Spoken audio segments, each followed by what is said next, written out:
Which Jesus do you serve?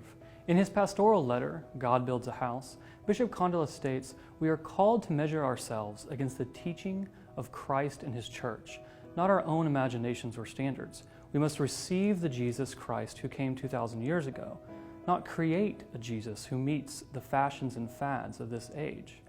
The temptation is to set aside the Jesus handed down to us by his church, to form a Jesus in our own image, to craft and mold a Jesus that fits our current cultural norms, a convenient Jesus, a comfortable Jesus, a popular Jesus. We are tempted to project a Christ from our own inner workings rather than to receive the one sent to us by the Father. And when we take this Jesus of our own making, this idol, and place it upon the throne of our lives then look like the culture around us, broken, irrational, and discordant. Our lives are fragmented. The person we are when we receive the Holy Eucharist on Sunday may be very different than the person we are at work or with our families.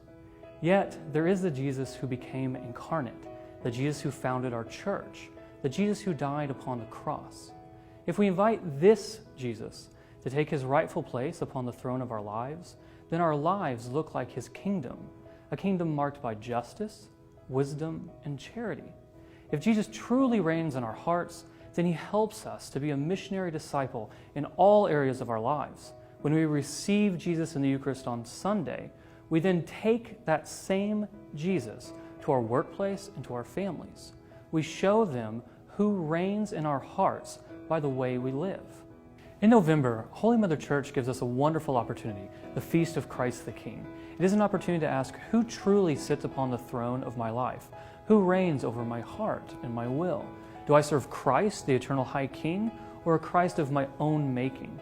Which Jesus am I introducing to my children, to my coworkers, and to my spouse? Which Jesus do they see in me? On the Feast of Christ the King, let us promise loyalty to the rule of Jesus Christ.